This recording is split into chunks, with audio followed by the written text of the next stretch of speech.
Sa airport pa lang ay nag-update na agad sina Jericho Rosales at Janine Gutierrez. Simpleng-simple lang talaga ang suot nila, pero kitang-kita mo ang ganda ni Janine Gutierrez. Sobrang ganda niya talaga, blooming na blooming talaga ngayon ang aktres. At nako, pero hanggang nga sa pagpunta nila sa London ay hindi talaga mapakali ang buzzer. Ang sabi ba naman wala daw tao sa paligid kasi hindi daw sikat ang Econin ha.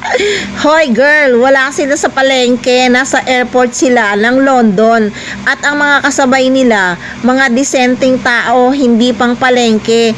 Ano naman kung hindi sila sikat? Ba't ang laki ng problema mo? Dun ka sa mga sikat na parang nasa talipapa naglalakad.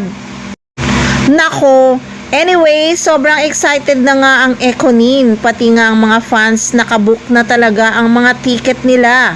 Excited na sila sa duet ng Econin sa show ha. Kinikilabutan tuloy ako sa duet ng Econin. Sa birthday nga ni Eddie Gutierrez kamakailan, di ba? Talagang kinilig ako ng sobra nang nagduet sina Jericho Rosales at Janine Gutierrez.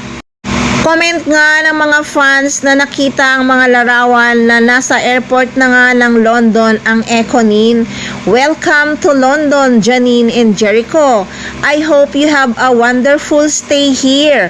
Our tickets are booked and we cannot wait to see you both perform this Sunday, 26th of July. I'm especially looking forward to your duet, Janine, with your Baba Jericho. It will surely be a memorable performance. See you soon.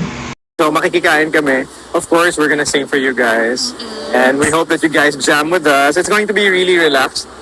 Remember, and of course, performing together.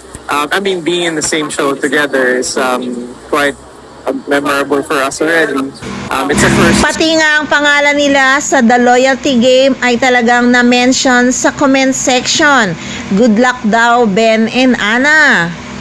O di ba? Hindi ba sikat 'yan kahit nga sa London talagang nanunood ng seryeng The Loyalty Game ang mga fans. Sobrang ganda naman kasi talaga ng seryeng ito. So ayan nga guys, kararating pa lang ng Econin sa London pero may paayuda na. Hindi talaga sila madamot pagdating sa mga fans. Kaya abang-abang lang talaga sa mga updates nila at kaganapan sa London. Syempre, dito lang yan sa Maarteng Machika!